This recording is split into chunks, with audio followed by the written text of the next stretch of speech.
¿sí? Entonces, yo lo que tengo que ver, una vez que tengo un paciente con osmolaridad plasmática disminuida, que tiene hiponatremia, y digo que es una hiponatremia real, es evaluar cómo está el líquido extracelular. ¿Cómo voy a evaluar el líquido extracelular? Bueno, voy a tener signos indirectos de cómo está ese líquido extracelular. Si yo digo que tengo un líquido extracelular disminuido, ¿qué es lo que voy a buscar? Ya dijeron ustedes el signo del pliegue, que nos va a servir en los pacientes jóvenes. En los chicos vamos a ver que lloran sin muy bien hipotensión. Antes de poner el tensiómetro vamos a ver que el paciente, si es un bebé, si es un chiquito, llora sin lágrimas, si es un recién nacido, tiene las fontanelas hundidas. Pero bueno, en un paciente adulto, ¿qué es lo que vamos a ver además del signo del pliegue? La diuresis. Cosas secas. Aún debe ser. Diuresis, bien, que tengan Taquicardia. ritmo diurético conservado. Hipotensión, taquicardia, ¿sí? Y desde el punto de vista semiológico, para evaluar el líquido extracelular, ¿qué otra cosa más voy a hacer? Ortostatismo también.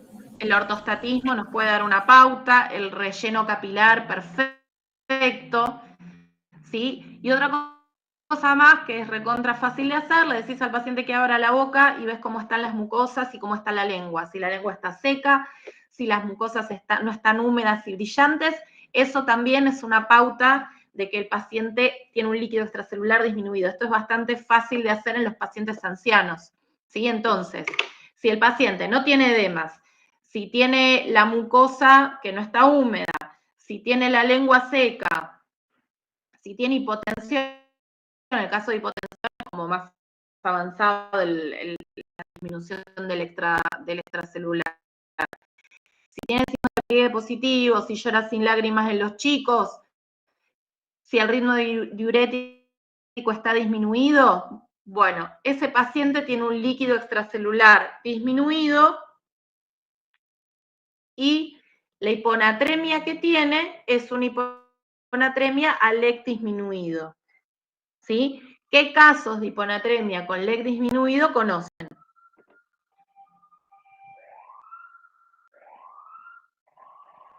Diarreas. A ver. Vómitos. Es un paciente que está deshidratado. Diarrea. Bien. La hiponatremia con LEC disminuido. Bien. Puede ser. Con LEC disminuido puede estar asociado a causas renales o a causas extrarrenales, como por ejemplo aumento de las pérdidas, diarrea, vómitos, exceso de sudoración, que esto se ve más que nada en los viejitos, disminución de la ingesta de agua, más que nada el aumento de las pérdidas, o a nivel renal, quemaduras, si es renal, ustedes saben que el riñón es el que va a regular el metabolismo del sodio, ¿sí? Va a ser como el que va a decir, bueno, el paciente está deshidratado, voy a retener agua y voy a retener sodio, el paciente está con mucho líquido, voy a eliminar agua y sodio. Entonces, a nivel renal, ¿cuál es la causa, más allá de las nefropatías perdedoras de sal, cosas medio genéticas? ¿Cuál es la causa más frecuente de tener una hiponatremia con LEC disminuido de causas renales? Diuréticos. El uso de diuréticos, ¿sí? Principalmente, ¿qué diuréticos? Los de ASA. ¿Las idas? Las tiazidas, ¿sí? Y principalmente el hidrocloro, ¿sí? El amiloride, que también te retiene potasio, pero bueno, los diuréticos, más que nada en los pacientes adultos mayores, el uso de diuréticos es una causa recontra frecuente de hiponatremia, ¿sí? Entonces, LEC disminuido es un paciente que está deshidratado, que tiene las mucosas secas, que tiene la lengua seca, que tiene pliegue positivo, puede estar hipotenso, puede tener ritmo diurético disminuido, ¿sí? Y cuando uno evalúa, está perdiendo sodio. ¿Por dónde? O por riñones o por otras vías, digestiva o piel en el caso de los grandes quemados, ¿sí? Bien. Rob, una pregunta. Sí. Cuando hay acumulación en el tercer espacio, ponele ascitis, ¿sería también Sí. dentro del EC disminuido? Ok. No, porque el LEC ahí está aumentado. Ok, porque en la sistemática es como que estaba dentro de esta clasificación.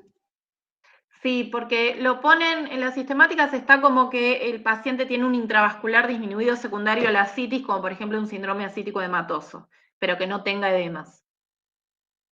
Bueno. Pero si el paciente está en anasarca y tiene ascitis y tiene edemas, ahí ya estás hablando de dilucional. Genial. ¿Sí? Entonces, ¿con LEC disminuido se entendió? Bien. ¿Cuál les parece que va a ser el tratamiento de una hiponatremia con LEC disminuido?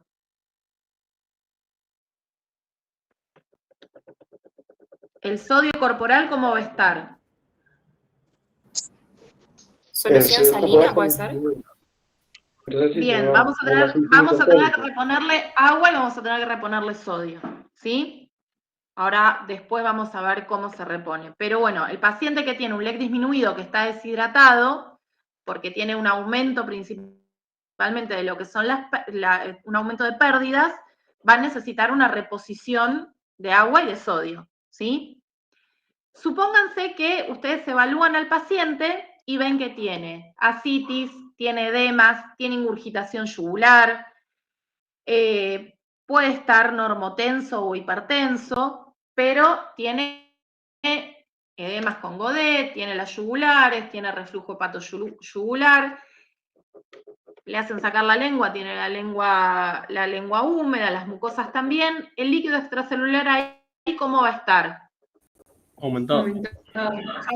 Entonces acá lo que tenemos es una hiponatremia normal, no, porque si el paciente tiene edemas, ya no estamos hablando de un líquido extracelular normal, ¿sí? Normal es un paciente que está en peso seco. Si nosotros tenemos un paciente con edemas, lo que pasa es que lo que tiene es una hiponatremia que se llama con LEC aumentado o dilucional. Tenemos un exceso de agua, entonces quizás la cantidad corporal total de sodio es la normal. Lo que pasa es que al haber aumento del líquido, se diluye, ¿sí? Y eso genera una hiponatremia real, pero que si uno le saca el exceso de líquido, el paciente va a quedar con un sodio normal, ¿sí? Esto es por una cuestión puramente física de dilución. Si yo tengo una cucharada de sal en un vaso de agua, el paciente está normal. Ahora, si tengo esa misma cucharada de sal en una botella de 1 litro, obviamente la cantidad de sal va a ser la misma, pero en una va a estar más diluido. Y entonces en el paciente que tiene más líquido va a estar diluido y va a dar como resultado una hiponatremia real porque el sodio está diluido en más cantidad de líquido, ¿sí? ¿Qué causas conocen de hiponatremia con LEC aumentado? Ya dijimos el síndrome ascítico hematoso, ¿qué más? Insuficiencia cardíaca. Insuficiencia cardíaca, perfecto. ¿Qué otra cosa más relacionada con renal? Síndrome nefrótico. Un síndrome nefrótico, ¿sí? Un paciente que está lleno de edemas. Una desnutrición donde tenemos disminución de las proteínas, perdemos poder osmótico y se llena todo de líquido, que eso se ve en los chiquitos. Bueno, entonces, el CIJAD no me lo metan en la... el CIJAD es con LEC normal. La secreción inadecuada de hormona antidiurética es un diagnóstico de exclusión con LEC normal. No lo pongan en... No, está todo bien igual. Bueno, igual se van a acordar para el examen. Entonces, en estos casos, cuando nosotros tenemos LEC aumentado, un paciente con edemas, con ascitis, que puede tener derrame pleural, que tiene Godet, el tratamiento acá, ¿cuál va a ser? Ya dijimos que si está deshidratado, no se lo va a olvidar. Si está deshidratado, le vamos a pasar sodio y agua. Si está con exceso de agua, ¿qué vamos a hacer? Diuréticos. Vamos a hacerle restricción hídrica y diuréticos. Y en este caso, ¿qué diurético vamos a usar para un paciente que tiene LEC aumentado con hiponatremia? ¿Furo? Furo. ¿Por qué? No sé, pero yo sé que se le da furo. Bien, porque la furosemida No, pero hay un motivo por el cual damos furosemida y no otra cosa. Primero, la furosemida empieza a actuar ¿en cuánto tiempo? Es el que más rápido 5 actúa, ¿no? minutos. A los 15, entre los 10 y los 15 minutos ya tenemos acción máxima, pico de acción, dura 6 horas. Por ejemplo, la hidroclorotiazida tarda una semana, 10 días. Pero además de eso, la furosemida pierde más agua que sodio. Entonces, si yo quiero que el paciente se desembarace de líquido, se desembarace de agua y mantenga el sodio que tiene, le tenemos que dar furo. Y no otro diurético, porque con otros diuréticos también retiene sodio y perdés más agua en proporción que el sodio. Por eso usamos furosemida, ¿sí? Y después, si tenemos una hiponatremia y el paciente no tiene edemas, está normotenso, tiene ritmo diurético conservado, no tiene la mucosa seca, la lengua tampoco está seca, no está ortostático, tiene un LEC normal, ¿sí? Ese paciente va a tener una hiponatremia con LEC normal, ¿sí? El extravascular va a ser normal, y acá sí vamos a poner causas de hiponatremia con LEC normal, que van a ser, y estas acuérdense, pues son preguntas de examen, insuficiencia, déficit aislado de mineralocorticoides, ¿sí? Hipotiroidismo y finalmente el CIJAD.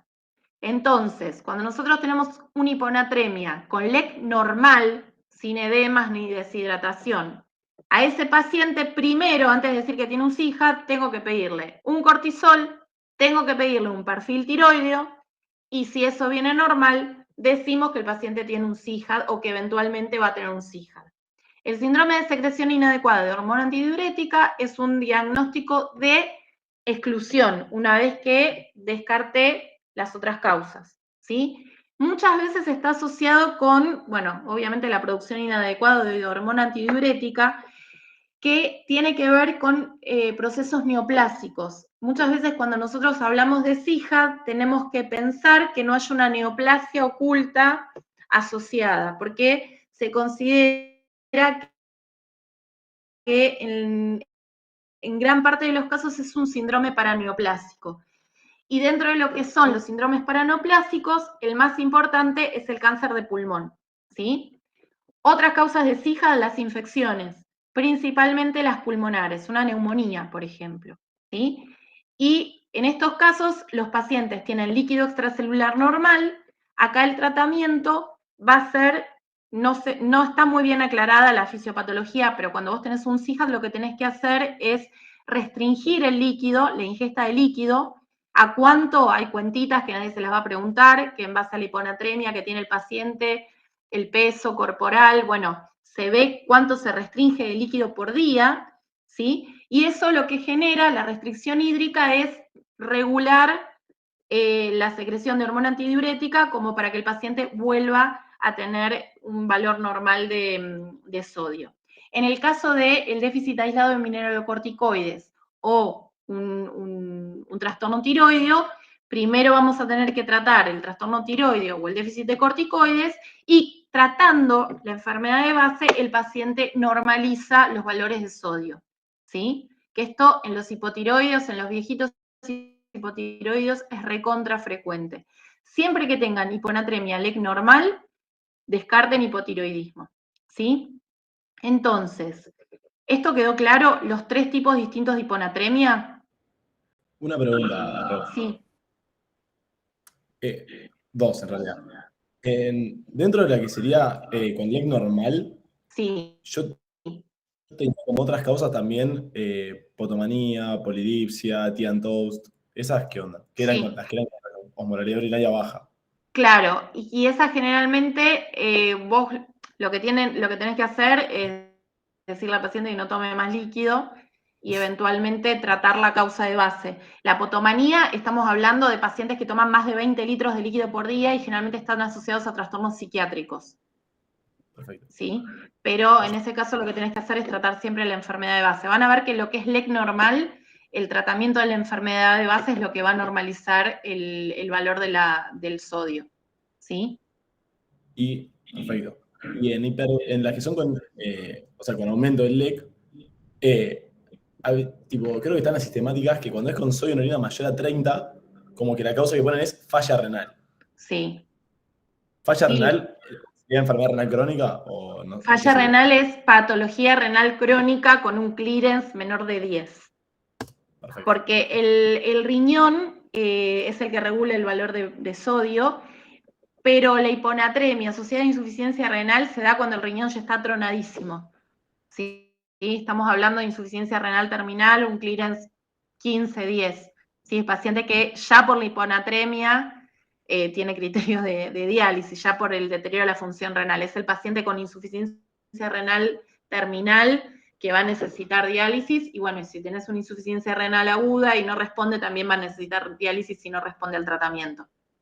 Perfecto, muchas gracias. ¿Sí? Acuérdense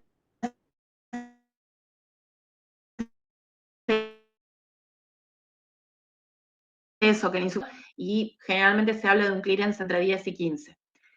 Con respecto a la clasificación, ¿alguna duda? Una consulta, perdón.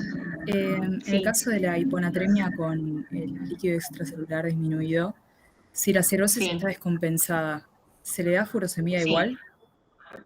Si la cirrosis está descompensada, ¿por qué motivo? ¿Por una ejemplo, si infección, ya una tiene- hemorragia digestiva? Si ya está cursando con un síndrome hepatorrenal, ¿le doy Si furosemida está igual? si está cursando un síndrome hepatorrenal, el tratamiento va a ser la diálisis y el trasplante hepático. Ah, bueno, genial, gracias. Sí. Sí. Si ya haces un hepatorrenal, ya ese paciente lo trasplantás o por lo menos lo vas a tener que dializar. Pero, bueno, entonces esa sería la clasificación. ¿Cuáles son los síntomas de la hiponatremia? ¿Cuáles son los síntomas más importantes de la hiponatremia en los cuales uno tiene que pensar, uy, a este paciente le voy a pedir un ionograma a ver cómo está el sodio? Una hipertensión endocrinal. ¿Cómo? Bueno, ¿cuál es el órgano de choque del sodio? Una hipertensión endocriniana, ¿no lo pensás? Estoy al revés, me parece, ¿no? ¿Cuál es el Sí, punto de choque? Las neuronas, ¿sí? Cuando ustedes les pregunten trastornos del sodio, tanto en más como en menos, siempre el punto de choque, el primer síntoma, y la mayoría de los síntomas que va a presentar el paciente son síntomas asociados al sistema nervioso central, ¿sí? Ustedes imagínense que el sodio es el principal ion extracelular, intracelular, no, extracelular, y las neuronas, y es el que va a dar el tema de la osmolaridad, ¿sí? O sea, nosotros en base a la anatremia que tenemos, vamos a poder calcular la osmolaridad que tiene ese paciente, y si nosotros calculamos la osmolaridad plasmática, por una cuestión física, es la misma osmolaridad que tiene el intracelular, ¿sí? Entonces, me parece que no se los dije a ustedes, pero en el organismo todo tiende al equilibrio y a la electroneutralidad. Entonces, si nosotros tenemos un paciente con una osmolaridad plasmática normal, asumimos que la osmolaridad del intracelular también va a ser normal, ¿sí? Porque si no, habría un intercambio de fluidos entre el intra y el extra para compensar esas diferencias de osmolaridades, ¿sí? ¿Esto me siguen? Bueno. Las neuronas, obviamente que esto puede suceder, que un paciente, no sé, corres una maratón, te deshidratás y tenés que tomar líquido para regular la osmolaridad. Pero en condiciones fisiológicas también a lo largo del día va variando los valores de sodio por una cuestión fisiológica. Por ahí ustedes están todo el día cursando, no tomaron agua, no orinan porque están tratando de retener sodio.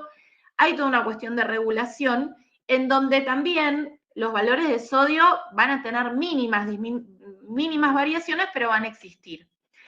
¿Qué es lo que pasa? Las neuronas son como súper sensibles a los cambios de osmolaridad por una cuestión que son células, ¿sí? Pero para protegerse frente a los cambios de osmolaridad, las neuronas tienen como si fueran una reserva de osmoles en el intracelular para bufferear estos cambios de osmolaridad que se dan fisiológicamente a lo largo del día, ¿sí? Entonces, si de repente hay un cambio de la osmolaridad plasmática, las neuronas tienen como estos osmoles de reserva para protegerse, para evitar el edema o la deshidratación neuronal, ¿sí? ¿Qué es lo que pasa? Que tienen un rango de compensación que te va a permitir 8 y 12 miliequivalentes en 24 horas de cambios en el valor de sodio, ¿sí? Más allá, la neurona no puede compensar los cambios de la osmolaridad y lo que va a pasar es que si aumenta la osmolaridad plasmática con respecto al intracelular, ¿qué va a pasar? La neurona se va a deshidratar, ¿sí? Si hay una variación de más de 8 a 12 miliequivalentes en 24 horas en los valores de sodio. Si, a diferencia de eso, disminuyen los valores del sodio plasmático entre 8 a 12 miliequivalentes en 24 horas, la neurona se va a edematizar, ¿sí? Por una cuestión física. ¿Eso lo entienden? Bien. ¿Por qué es importante? Porque es como un backup que tiene la neurona para no estar edematizándose y deshidratándose con los cambios fisiológicos que puede haber con la osmolaridad plasmática. ¿Qué pasa cuando tenemos una hiponatremia o una hipernatremia? Si se supera ese rango de compensación, el paciente va a tener, en el caso de una hiponatremia, ¿qué va a pasar? Va a haber edema a nivel de la neurona. Entonces eso va a traer los principales síntomas asociados a la hiponatremia. El paciente empieza con cefaleas. ¿Sí? ¿Nunca les pasó que estuvieron mucho tiempo sin tomar agua y les empieza a doler la cabeza? Bueno, ahí está. ¿No te pasó nunca, Lara? A mí me pasaba cuando era residente o cuando hacía guardias, que cuando me empezaba a doler la cabeza que no había tomado agua en todo el día y me daba cuenta a las 10 de la noche. Pero bueno, cefaleas, tendencia al sueño, somnolencia, confusión, vómitos, ¿sí? El paciente puede evolucionar un síndrome confusional, puede tener convulsiones y puede evolucionar al coma. Y si uno no lo trata o tenemos una hiponatremia severa, menos de 120, sin tratamiento, el paciente se puede morir, ¿sí?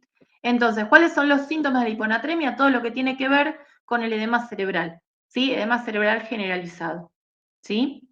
Y ahí están las principales manifestaciones clínicas que tiene un paciente con hiponatremia.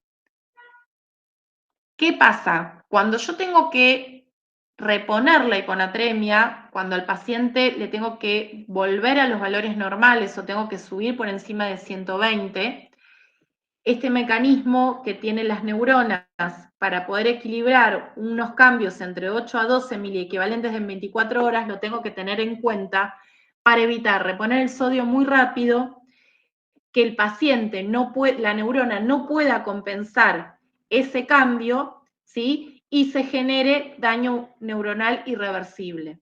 Por eso, cuando ustedes leen en los libros que la reposición de sodio se tiene que hacer en no más de 8 a 12 miliequivalentes por día, tiene que ver con estos mecanismos de compensación de las neuronas.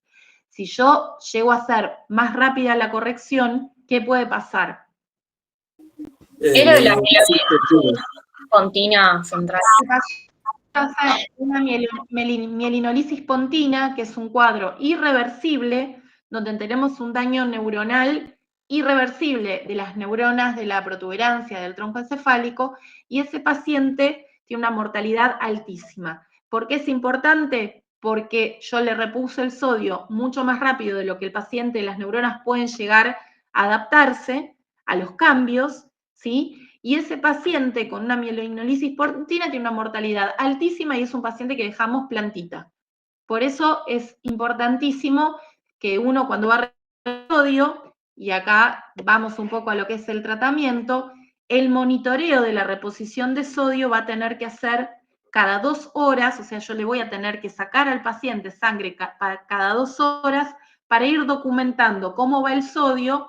Y si veo que está aumentando por encima, a un ritmo por encima de de lo que eventualmente se puede llegar a compensar, tengo que cortar la reposición cuando llegamos a 8, ¿sí? Pero es un paciente que hay que monitorear cada 2 horas con laboratorio para que no se me vaya para el otro lado y reponerle el sodio de más.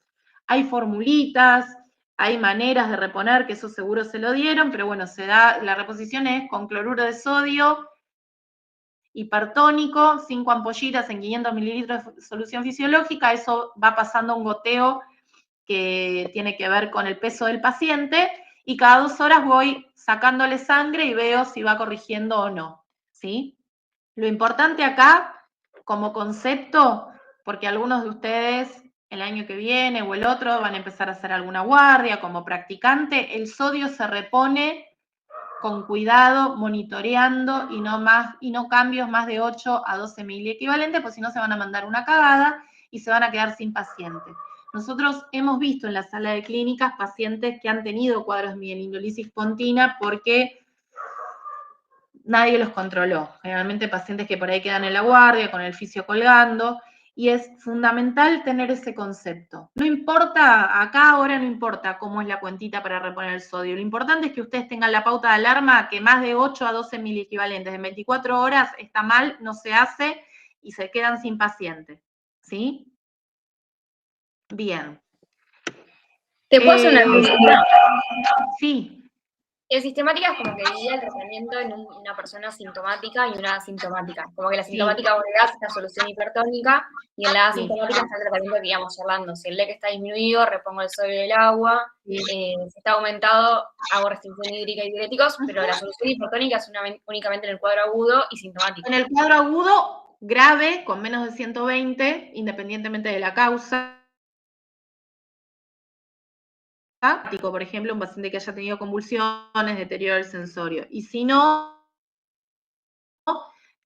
si el paciente no tiene síntomas, si el paciente tiene más de 120 de sodio, lo que se hace es reponer en forma lenta, con solución fisiológica, controlando en 24 horas. A veces ni siquiera eso. Si son pacientes que están con diuréticos, le suspendés el diurético, le aumentás la ingesta por vía oral.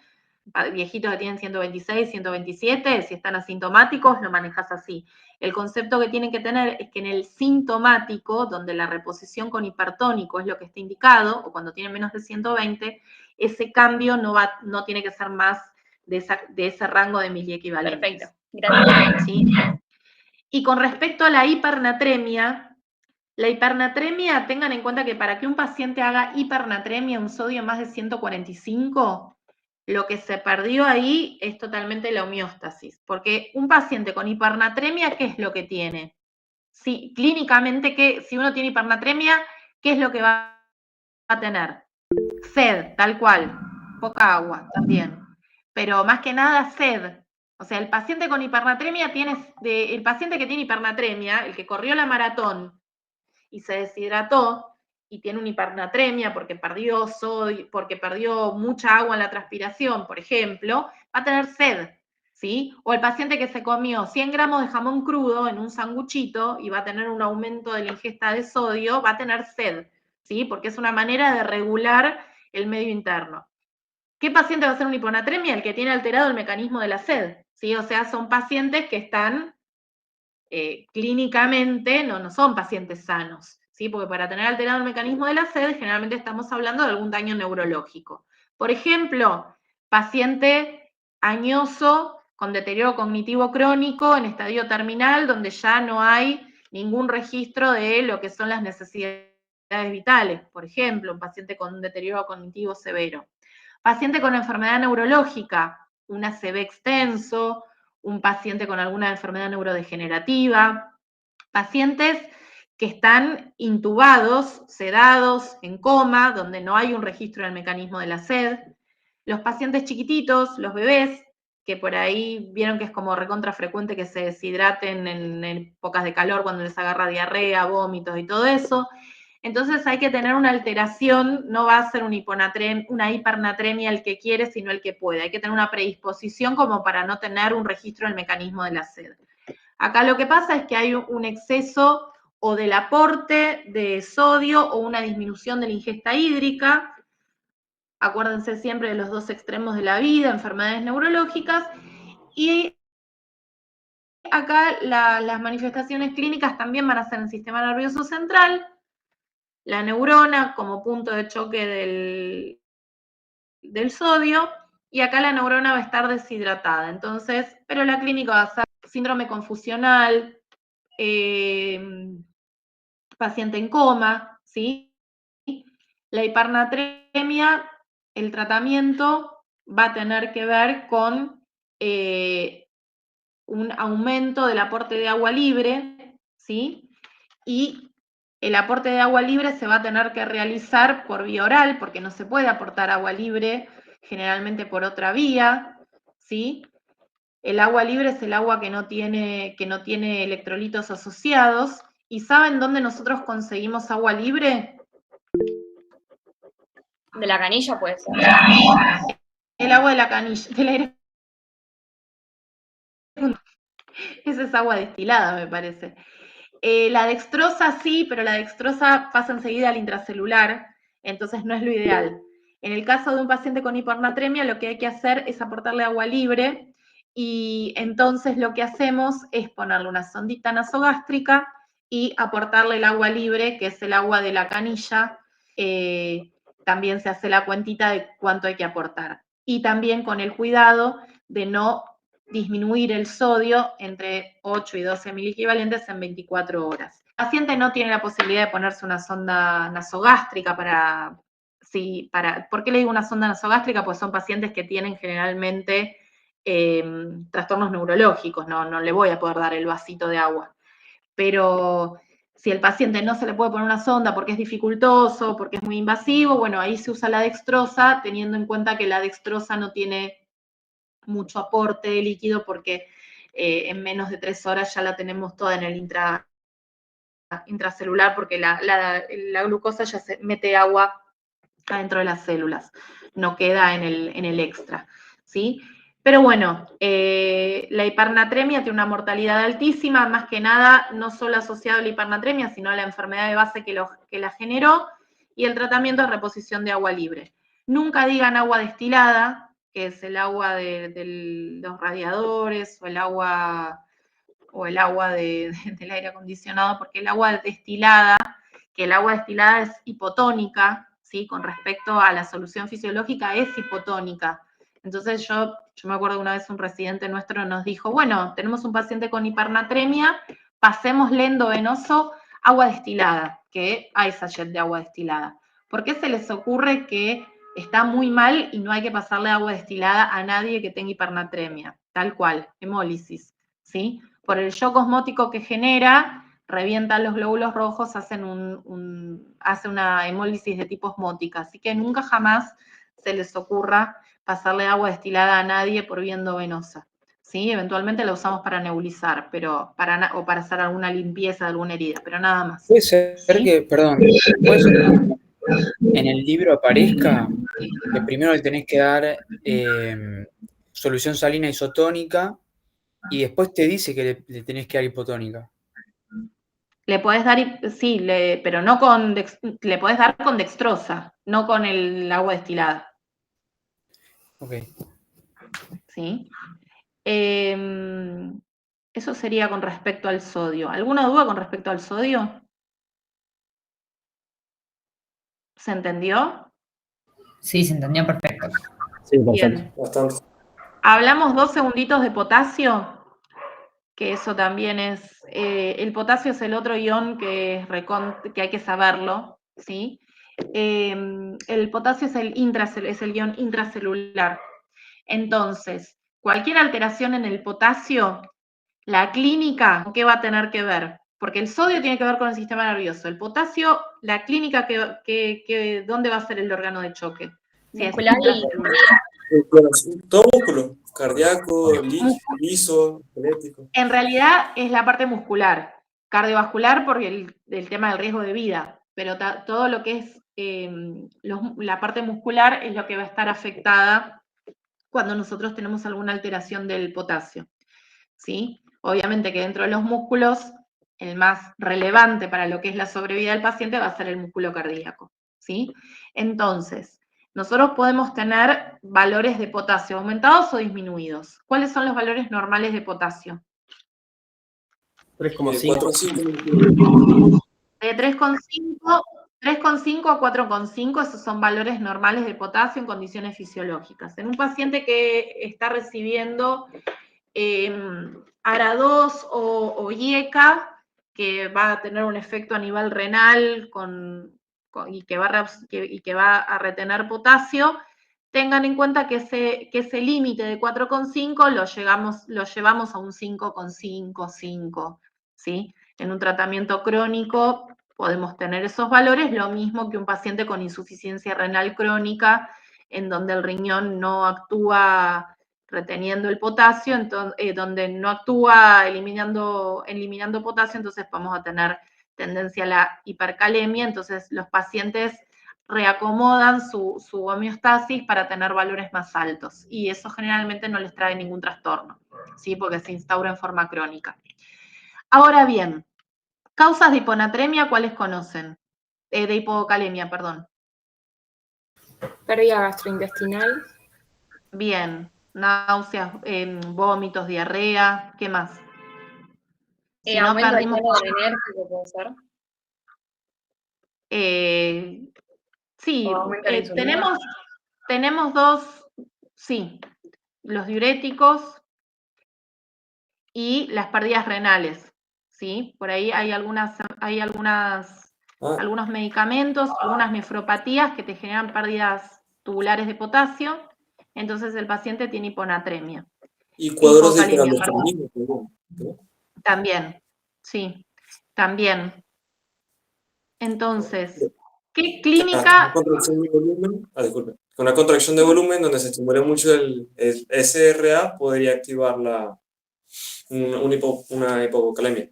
Una hipocalemia. Bien. ¿Qué clínica va a tener el paciente con hipocalemia? Parestesias. Parestesias, debilidad muscular más que nada. Sí. Y alteraciones gastrointestinales como estreñimiento o hílio, creo que también pueden tener. También pueden tener. Acuérdense que la hipocalemia puede ser leve o severa, ¿sí? Una hipocalemia leve es de 3,5 a 3 y severa es menos de 3. Con menos de 3 tenés riesgo de que el paciente ¿qué haga? Prolongación del QT. Sí, con menos de 3 de potasio el paciente puede prolongar el QT, puede hacer una torsión de punta articular y el paciente te hace un paro en diástole y no lo sacás nunca jamás. Con menos de 3 de potasio tenés alto riesgo de que te haga un paro por arritmia cardíaca de tipo ventricular. Entonces, un paciente que tiene menos de 3 de potasio es un paciente con una urgencia, es una urgencia metabólica y tenemos que hacer la reposición de potasio por vía endovenosa, ¿sí? Y después buscaremos la causa. Pero un paciente con menos de 3 de potasio se interna y hay que reponerlo por vía endovenosa. Entre 3 y 3,5 le podemos dar, de acuerdo con la causa, le podemos dar aporte de potasio por vía oral, ¿sí? Y en el caso de la hipercalemia, de la hiperpotasemia, el paciente también puede presentar arritmias, también pueden presentar paros, ¿sí? Y tengan en cuenta que el músculo cardíaco es el más sensible a las variaciones del potasio, entonces voy a tener que monitorear, paciente tanto con hiper como con hipopotasemia, voy a tener que hacer un monitoreo cardíaco mientras tenga los valores alterados, ¿sí?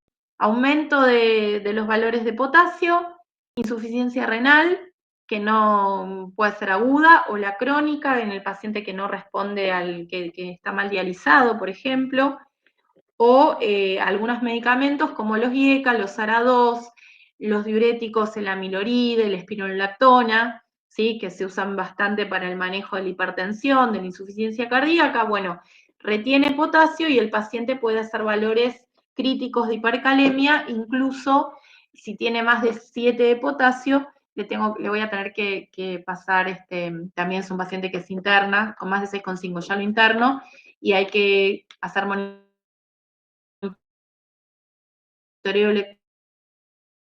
electrocardiogramas y pasarle gluconato de calcio para estabilizarle la membrana cardíaca, ¿sí? ¿Cómo trato yo la hipercalemia? Porque la hipo le tengo que hacer aporte, menos de 3 endovenoso es por vía oral. ¿Cómo trato la hipercalemia? ¿Cómo Puede hago ser yo para bajar? Insulina, ¿Cómo? se le puede. Una puede ser una Nebulizaciones opción. de salud también. O creo que también si el paciente puede responder a administración de glucosa. Bien, tenemos 3 maneras de tratar la hipercalemia. Primero, la más fácil, nebulizaciones con beta 2, porque los beta 2 redistribuyen el potasio y lo meten adentro de la célula, ¿sí? Entonces las nebulizaciones con salbutamol, por ejemplo, empiezan a actuar a la media hora, 45 minutos, tienen una duración de efecto de 6 horas y redistribuyen el potasio, bajan el potasio plasmático. ¿Por qué es importante saber la duración? Porque yo sé que a las 6 horas el paciente, después de haberse nebulizado, va a volver a tener los mismos valores de potasio que tenía previo a la nebulización. ¿Y por qué es importante? Porque depende de la causa, eventualmente me va a servir como puente para un tratamiento definitivo. Por ejemplo, en un insuficiente renal, me va a servir como puente hasta que entre en diálisis, ¿sí? Hasta que la gente de nefro se digna a dializar, por ejemplo. ¿Sí?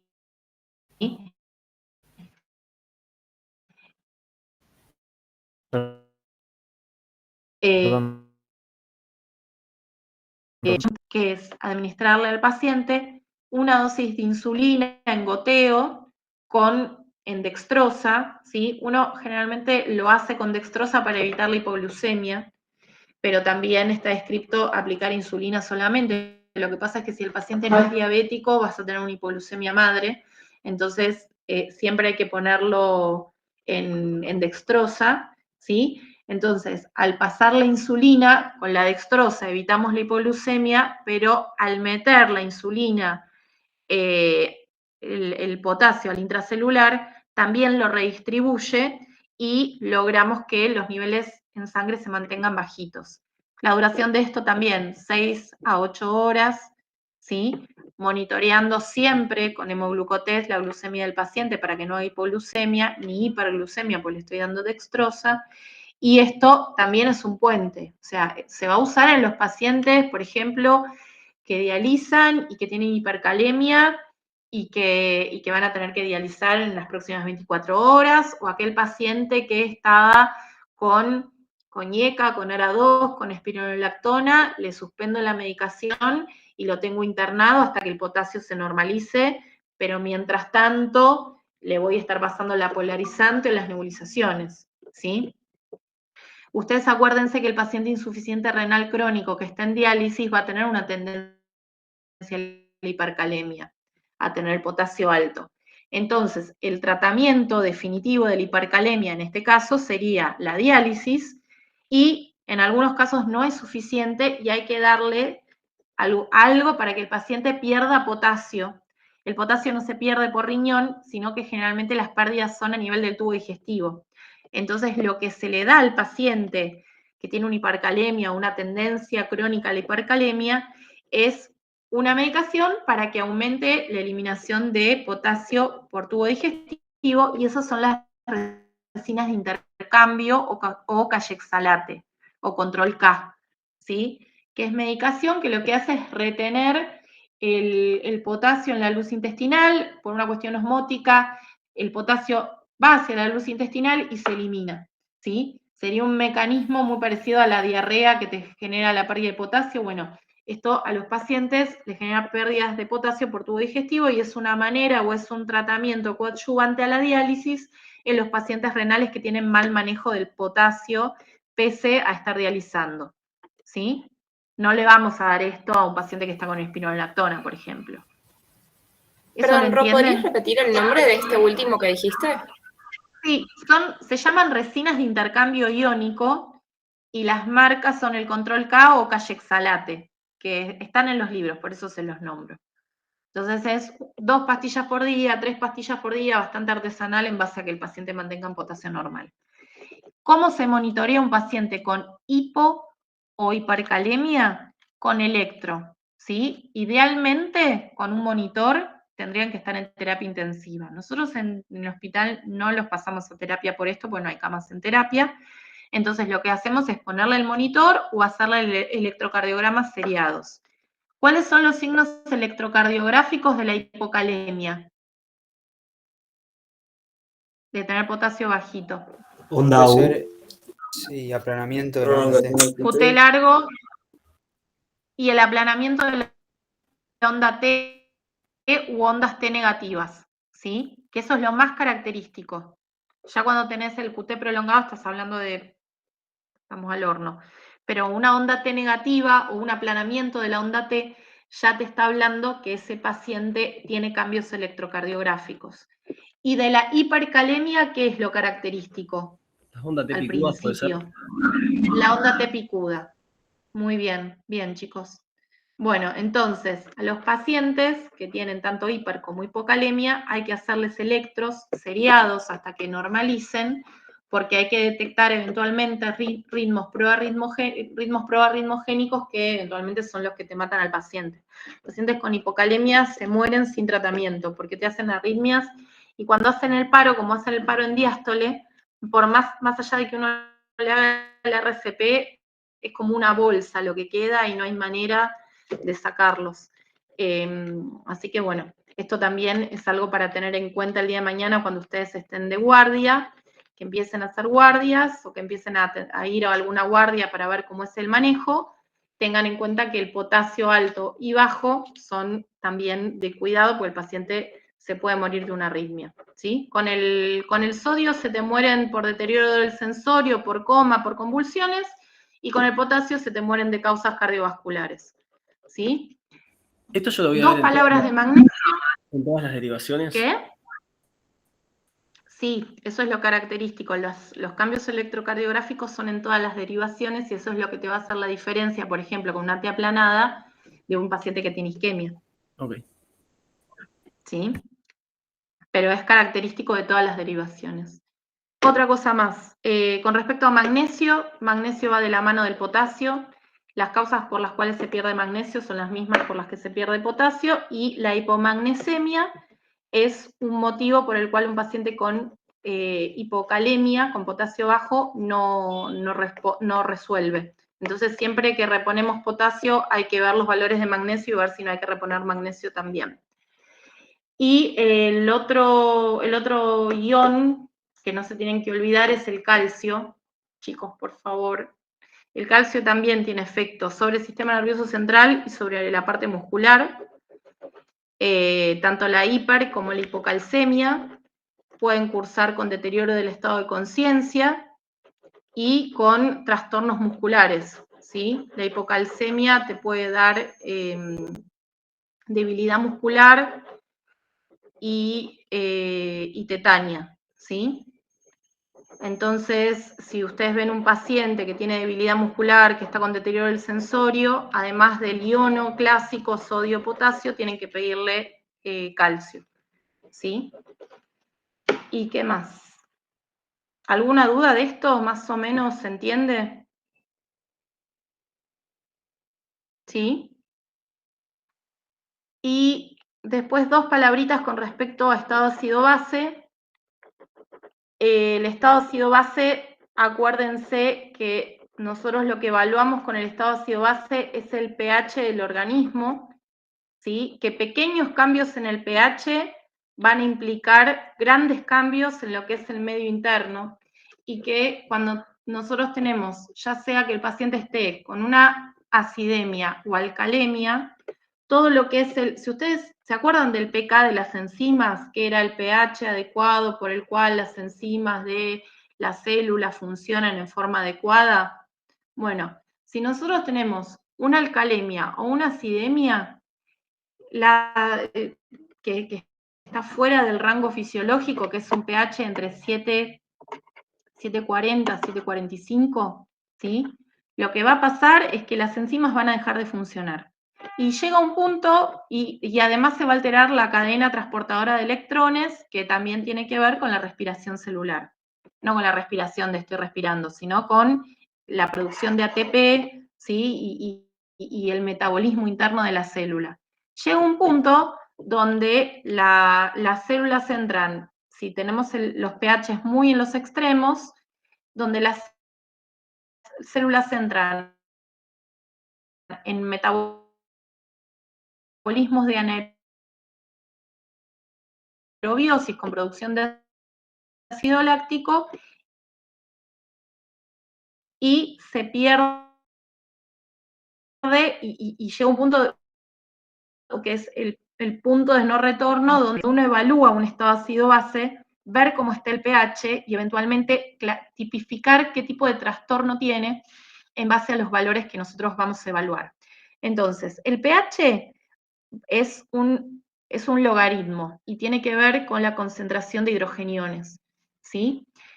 Ustedes imagínense que si yo digo, bueno, el pH normal es hasta 7,45, el paciente tiene 7,50, no es poquito, son 0,5, pero en realidad para lo que es el medio interno es un montonazo. Entonces, de hecho es incompatible con la vida, y un 7,10 de pH, 7,20 también es incompatible con la vida. Entonces, pequeñas variaciones en el pH alteran muchísimo la función del medio interno.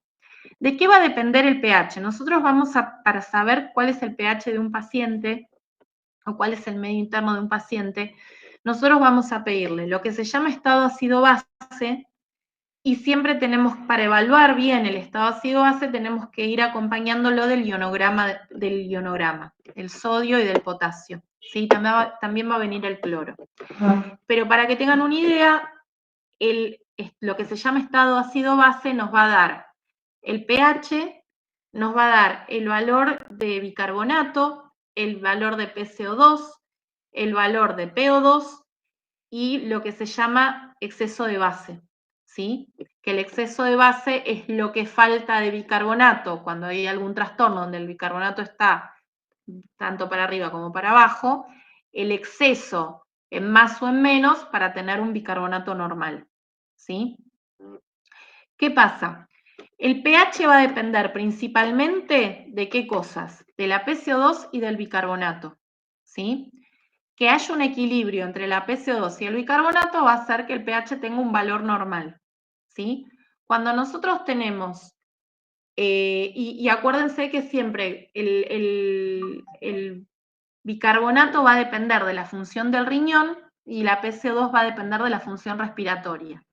Cuando tenemos una alteración del pH, la parte respiratoria es la que primero va a compensar o va a intentar compensar con la mecánica ventilatoria, pero nunca va a lograr compensar en un 100% el trastorno que tenemos. El que compensa en 100% es el bicarbonato a nivel del riñón. Lo que pasa es que tarda entre 24 y 48 horas para compensar completamente. Entonces, vamos a tener dos mecanismos para mantener el pH normal en nuestro organismo. Por un lado, el mecanismo de la ventilación, que es lo que actúa en agudo, y por otro lado, el mecanismo renal con la producción de bicarbonato, que es lo que actúa cuando tenemos un trastorno que se prolonga más de 24 horas, ¿sí? Entonces, nosotros podemos decir que básicamente el estado ácido-base, primero lo que tenemos que hacer es evaluar el pH y ver si está dentro de lo normal o si está alterado, ya sea para la alcalosis o para la acidosis, ¿sí? Si tenemos un pH normal, eso no significa que no haya un trastorno del estado ácido-base. Tenemos que fijarnos los valores de PCO2 y de bicarbonato. Porque si el pH es normal y tenemos estos valores alterados, en realidad lo que tenemos es un trastorno que está compensado. ¿Qué significa que está compensado? Que el pH es normal, pero quizás tengo un pH normal a expensas de que el paciente está hiperventilando porque tiene una acidosis metabólica producto de una insuficiencia suprarrenal, ¿sí?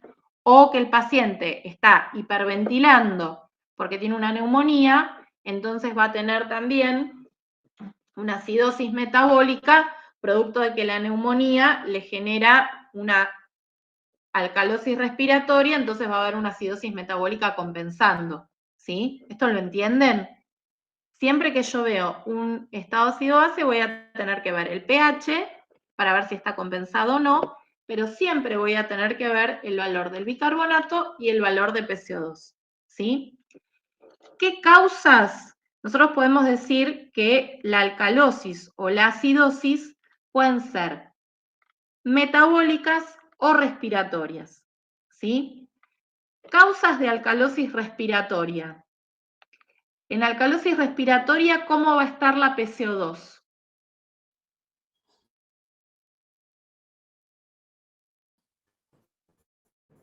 Baja. Respiratoria, a ustedes se les ocurre que puede tener un paciente. Hiperventilación por una crisis de ansiedad, por ejemplo. Bien, un ataque de pánico, una neumonía, una crisis asmática en un principio, ¿sí?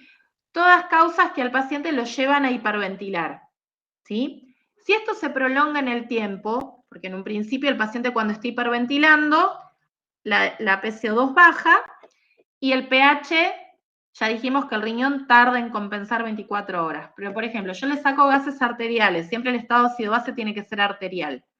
Le saco sangre al paciente, el paciente hiperventila por dolor, ahí ¿qué voy a tener? Una alcalosis metabólica, una alcalosis respiratoria, ¿sí? Y el pH va a estar en alcalosis, en alcalemia. Pero bueno, puede ser que el paciente tenga una neumonía, puede ser que tenga algún trastorno, una crisis asmática, ahí ya vamos a empezar a ver que para compensar esa alcalosis respiratoria se va a empezar a generar una acidosis metabólica, o sea, el riñón va a empezar a compensar y el bicarbonato, ¿cómo va a estar si es algo crónico? Bajo. Bien.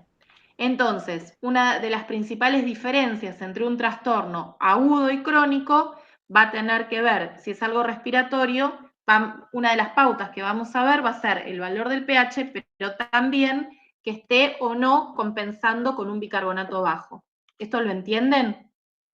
Si es algo agudo, el riñón no alcanza a compensar, entonces el bicarbonato va a estar normal, y si es algo crónico de más de 24 horas, generalmente vamos a tener un pH aumentado a expensas de lo respiratorio que está bajo y el bicarbonato que también empieza a bajar para compensar y lograr el equilibrio del pH, llevar el pH a los valores normales. ¿Esto lo entienden? Nosotros decimos entonces que al principio el riñón no va a llegar a compensar.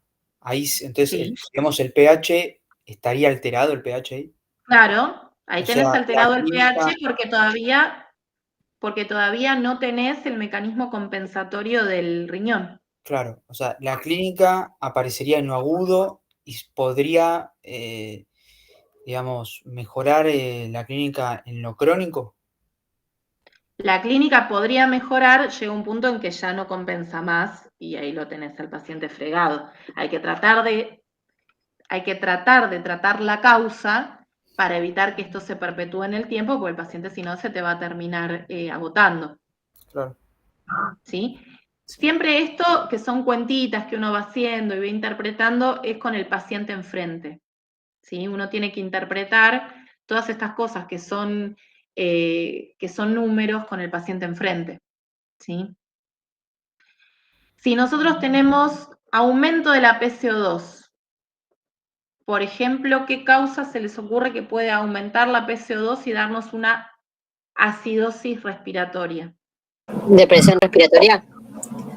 La depresión respiratoria, por drogas, un traumatismo de cráneo, un paciente con deterioro del sensorio. ¿Y qué enfermedad puede cursar con fracturas costales por dolor? Sí. ¿Y qué otra enfermedad súper frecuente puede cursar con una acidosis respiratoria? Asma, EPOC. El EPOC.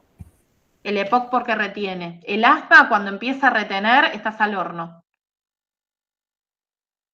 ¿Sí? Porque no estás hiperventilando, se te agotó el paciente y ya dejó de hiperventilar y está como quiescente. ¿Sí? Cuando empezás a retener en el asma, es un asma casi fatal. En el paciente EPOC, el EPOC se caracteriza porque retiene CO2. ¿Sí? Entonces el bicarbonato en estos casos, ¿cómo va a estar? Aumentado después de 48, 24 horas. Bien, entonces, ¿cómo sé yo si tengo un pH normal y tengo bicarbonato aumentado y PCO2 aumentado si el trastorno primario es respiratorio o metabólico? ¿Cómo sé yo que en realidad el paciente no tiene un problema metabólico y por eso, no sé, se tomó, no sé, según el que esté más alterado. digamos, Según está lo que más... se llama, y si está compensado, porque el bicarbonato alto compensa y porque también acuérdense lo que les dije, que si tenemos un pH normal, no tenemos el respiratorio, no compensa en un 100%. Y además, volvemos a lo mismo, porque tenemos que ver qué paciente tenemos enfrente. ¿Sí? Lo mismo con una acidosis metabólica, donde el bicarbonato está bajo y la PCO2 va a estar baja también para compensar. ¿Sí? Yo tengo una acidosis metabólica con un bicarbonato de 7. Entonces el paciente que va a hacer hiperventilar para compensar esta acidosis y dar una alcalosis respiratoria y entre las dos llevar al pH en equilibrio. ¿Qué va a pasar? ¿Cómo sé yo que eso no es respiratorio y en realidad el paciente tiene una neumonía y está hiperventilando y el bicarbonato bajo? Porque tengo que ver qué paciente tengo enfrente. Si tengo un paciente que es renal crónico, que dializa y no fue dializar en la última semana porque no tenía plata para el colectivo, probablemente la causa va a ser metabólica. Si tengo un paciente con una neumonía, probablemente la causa va a ser respiratoria y el paciente está entrando en una cuestión séptica, ¿sí? Entonces, esto uno tiene que saber que es una alcalosis, que puede ser respiratoria, que puede ser metabólica, cómo va uno para compensar el otro, pero acá lo más importante es saber qué paciente tenemos enfrente, qué patología de base tiene para poder interpretar el estado ácido-base, ¿sí? Porque si no, son números sueltos que pueden ser cualquier cosa. Una cosa que es importante, que eso por ahí lo van a ver con respecto al pH, el pH va a depender de la concentración de hidrogeniones, ¿sí? que tienen cargas negativas. Entonces, una cosa que tienen que tener ustedes en cuenta es que en el plasma nosotros tenemos la principal carga positiva es el sodio, ¿sí? Pero las cargas negativas van a estar dadas principalmente ¿por qué? Por el bicarbonato, ¿sí? Que esto va a depender del riñón. Va a estar dado por el cloro, que no hay muchos mecanismos de regulación del cloro. Y va a estar dado también por lo que se llaman aniones no medibles o anión gap, que eso por ahí lo leen, que tiene que ver con todas las partículas, iones con carga negativa que no podemos medir, ¿sí? Por ejemplo, las proteínas, por ejemplo, otros ácidos que no son medibles habitualmente, como por ejemplo el ácido láctico, perfecto, o los cetoácidos en un paciente que esté en ayunas, ¿sí? Entonces, para que el plasma esté en equilibrio, tenemos por un lado el sodio y por otro lado tenemos las cargas negativas, que son principalmente estas tres. Si nosotros tenemos cualquier causa que nos aumenten los ácidos, por ejemplo, paciente que se intoxicó con aspirina, con ácido acetil salicílico, un paciente séptico donde tengamos un aumento del ácido láctico por mecanismos de anaerobiosis, un paciente que está con una cetoacidosis diabética, ¿sí? Donde este anión gap aumenta, o sea, esos iones no medibles aumentan en proporción, ¿qué es lo que va a pasar? Ese paciente va a tratar de compensar, porque tiene que haber una electroneutralidad que es fundamental. Entonces, ¿qué va a pasar? Va a bajar el bicarbonato, ¿sí? Entonces, estos son los casos en los cuales nosotros tenemos un bicarbonato bajo, con función renal normal, ¿sí? Pero el paciente igualmente tiene bicarbonato bajo. ¿Qué tenemos que buscar? Que no hayan aumentado otros ácidos. Por ejemplo, el lactato, por ejemplo, los cuerpos cetónicos, por ejemplo, que no esté intoxicado con ácidos aspirina, metanol. Esto es importante porque nos permite evaluar el tipo de acidosis metabólica que tenemos, ¿sí? Que no todas las acidosis metabólicas tienen que ver con insuficiencia renal, que cuando tenemos este gap aumentado, o sea, tenemos un bicarbonato bajo, veamos si tiene que ver con insuficiencia renal o que alguno de estos otros ácidos está aumentando y me están generando para compensar la disminución del bicarbonato. Por ejemplo, nos permite saber en un paciente que tiene una acidosis metabólica con un pH normal, donde el bicarbonato está bajo y la función renal está adecuada, que no justifica esa baja de bicarbonato, por ejemplo, buscar un shock oculto, ¿sí? Donde tenemos un ácido láctico aumentado, o en un paciente con una cetoacidosis diabética, ¿sí? Esto es importante, por eso es importante también el estudio del estado ácido base y saber qué es lo que puede jugar para modificarnos los valores de bicarbonato, no solamente la PCO2. Y después hay otro tipo de acidosis metabólica donde tenemos disminución del bicarbonato con GAP normal, pero el paciente sigue con un pH bajo y con un bicarbonato bajo, que esto se da generalmente en los pacientes que estaban sépticos o que tenían una cetoacidosis, donde había una acidosis metabólica. Entonces nosotros lo empezamos a reanimar, le pasamos líquido, le pasamos solución fisiológica, el paciente empieza a mejorar y de golpe se estanca. Entonces nos quedan 16, 17 de bicarbonato y deja de mejorar. Y el resto de los parámetros mejoran, pero el bicarbonato deja de subir, se estancó ahí. Ahí lo que tenemos que buscar es el otro componente, que es el cloro, que yo les dije que no tenemos mucha manera de regular la pérdida de cloro, que acá vamos a tener lo que se llama una acidosis metabólica hiperclorémica, que generalmente es iatrogénica y tiene que ver con esta reanimación que hacemos los médicos pasando cloruro de sodio. Pasamos un exceso de cloro. Los pacientes que están sépticos, los pacientes que tienen cetoacidosis diabética generalmente se comportan desde el punto de vista hemodinámico como deshidratados. Entonces uno lo que tiene que hacer es pasarle mucho líquido, reanimarlo pasándole líquido. Cuando nosotros hablamos de reanimación, en la parte hemodinámica hablamos de pasar líquido. ¿Y qué pasamos? Cloruro de sodio, solución fisiológica. Entonces, llega un punto en que le pasamos tanto cloro, que esto es iatrogénico. Le pasamos tanto cloro, y a veces puede pasar que se lo pasamos sin adecuadamente controlar, entonces le estamos aportando más cloro del que el paciente puede eliminar.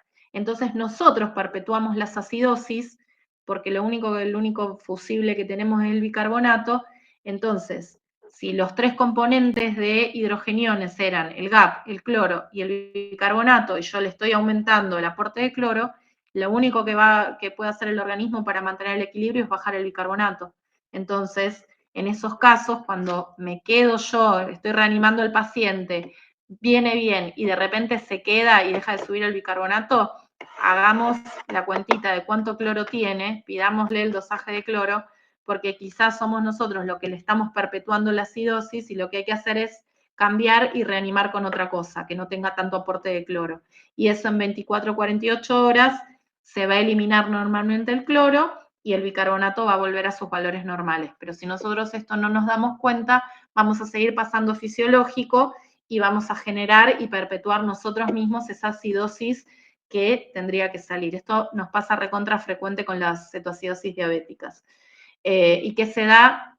Ringerlactato, se puede dar Hemacel, que son otros expansores que no tienen tanto aporte de cloro, ¿sí? Pero bueno, eso me parece importante comentárselos porque por ahí ustedes lo leen y leen GAP aumentado, GAP disminuido. El GAP son esos iones no medibles, GAP aumentado es insuficiencia renal, es sepsis con lactato, es cetoacidosis diabética, es intoxicación por aspirina, e hipercloremia tiene que ver con esto, ¿sí? Y cuando tenemos solamente el bicarbonato bajo, es o estamos compensando algo respiratorio o el paciente tiene una insuficiencia renal ya en un estadio avanzado que va a requerir otro tipo de tratamiento, ¿sí? ¿Esto lo entendieron? ¿Me expliqué bien? Sí, yo te quería hacer una pregunta. Por ejemplo, en el caso de la cetoacidosis diabética, que lo tratás con solución con cloruro de sodio, ¿le pedís un Sí. ionograma para controlar los niveles de cloro o repetís la pregunta? Siempre. De hecho, la cetoacidosis diabética, hasta que lo sacás, le tenés que hacer hemoglucos a cada hora y le tenés que hacer estado ácido base y el ionograma cada 2 horas hasta que lo sacás al paciente. Puede ser que salga rápido, en 6 horas lo tenés afuera de la cetoacidosis, o puedes estar 48, 72 horas, depende de la causa que le generó la cetoacidosis. Pero lo tenés que estar monitoreando. Yo cuando era residente primer año, que estábamos en el Romano, y antes no estaba la terapia, tenía 8 camas y nada más, era la cetoacidosis diabética toda la noche, las puteadas que estábamos, anda vos a sacarle sangre al paciente, pero era monitoreo continuo, porque si no pasa esto, le haces la hipercloremia y no sale más. Y acuérdense siempre que cloro normal es el 75% del valor del sodio. Como para tener una idea. Si es más del 75, vos le pediste un ionograma, tiene un cloro más del 75, es hiperclorémico. Sacale el fisio y ponele otra cosa. Ponele Ringer, ponele Macel, que son todos expansores que no tienen cloro. No le pases agua libre, porque no se pasa el agua libre por viento venoso. Dijiste que en la hipercloremia se cambiaba por una solución con menor contenido de cloruro, pero que en 24 o 48 horas iba a ser eliminado. Se empieza a eliminar. Se elimina por la transpiración, por tubo digestivo, en menor medida por riñón. Ah, bueno, ahí estaba la pregunta, porque pues, en un paciente renal crónico sí podía eliminar esa carga de cloruro, pero bueno, por pérdidas extrarrenales. Sí. Ok. Bueno, creo que hicimos como un viajecito por todo el medio interno. ¿Les quedó alguna duda? ¿Les ayudó? Sí, sí, un montón. Sí, un montón. ¿Clarificó? Sí, muy bueno, Ro. Muchas gracias. ¿Sí? Muchas gracias. Bueno, si tienen alguna duda me mandan un mensajito. ¿Sí? Vale, gracias. Bueno, pero para cerrar un poco lo de medio interno, iba re de la mano con nefro, ¿eh? Y acá van casos clínicos de medio interno con el paciente renal crónico. ¿Sí? Pero si ya saben eso, ya no solo para el examen, en general, ya tienen sabido un montón. ¿Sí? Bueno. Bueno, si tienen alguna otra duda, me dicen. Muchas gracias. ¿Listo? Muchas gracias. Vale, muchas gracias. Gracias. Gracias. Gracias.